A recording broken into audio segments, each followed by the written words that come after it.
About a month ago today, I sat on the edge of my hospital bed, and I asked myself the simple question, why?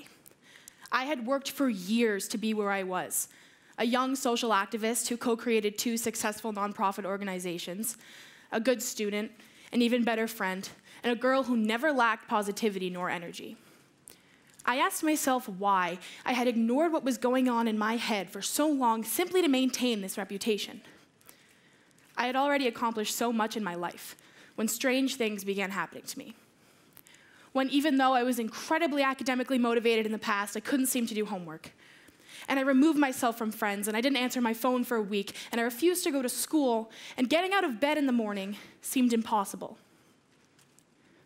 Now, looking back, I realized that I had to redefine what success was. Because if everything I had done in my life leading up to that point deemed me successful, why was I sitting in the hospital? I realized that my ability to find this new normal, my ability to adapt to this newfound empathy, that's what makes me successful. Being diagnosed with clinical depression is what it took for me to realize what success was. Though I could go on, I'm not here to simply tell you all about my story.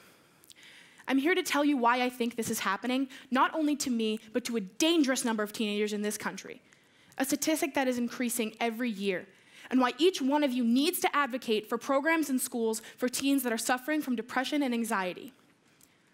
Depression in our society is not obvious when walking down the street or the hallway, but simply open your laptops, your smartphones, your tablets, and do maybe one Google search, and you will be blown away.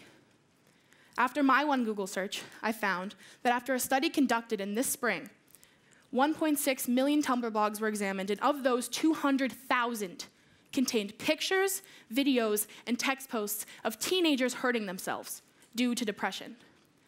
Is it because we now have the technology to express an ever-present feeling, or is it something greater?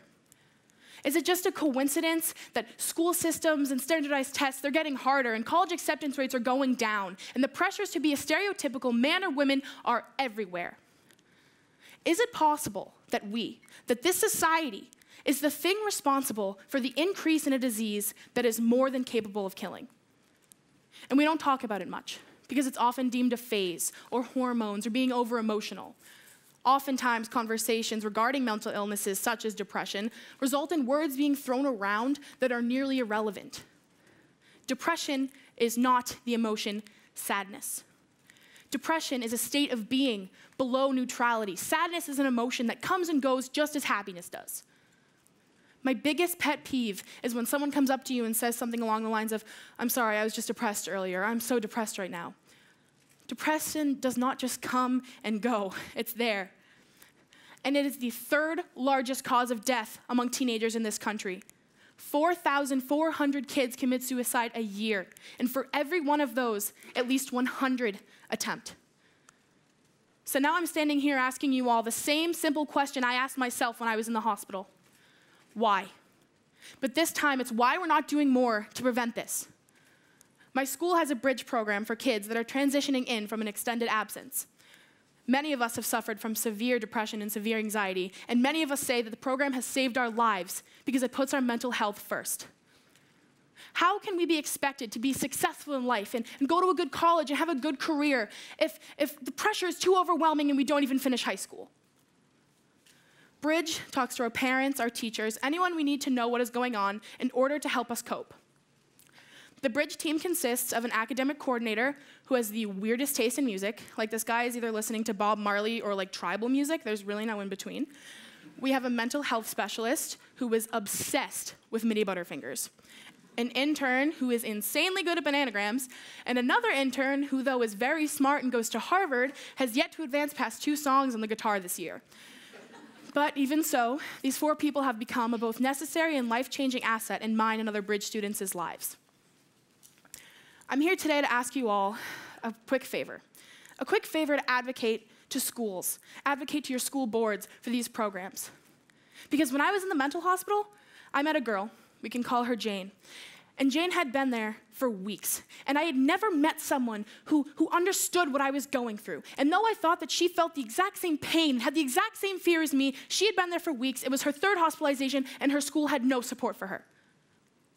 I told her about Bridge, and she was blown away that something like that existed. We shouldn't have to wait for these statistics to get higher and the number of teens to skyrocket. Because if we have the power to raise $100 million in a month for ALS, we have the power to advocate to schools for programs. I'm in the process of creating another nonprofit organization, of which provides schools with the funding necessary to create these programs for teens. So please be on the lookout for that. But in the meantime, if you don't have depression or you don't know anyone who does, advocate for the 10 to 15% of our society that is suffering from this disease. We are so blessed to live in a country where our voices are meant to be heard, and they actually mean something. So if just some of you who listen to me talk today advocate to your school boards and you beg, plead, demand that programs are set up, and maybe you start a petition and it's for school-funded support, whatever you do, just do something, the impact will be life-changing. Together, we can fight this disease that is controlling so many of us.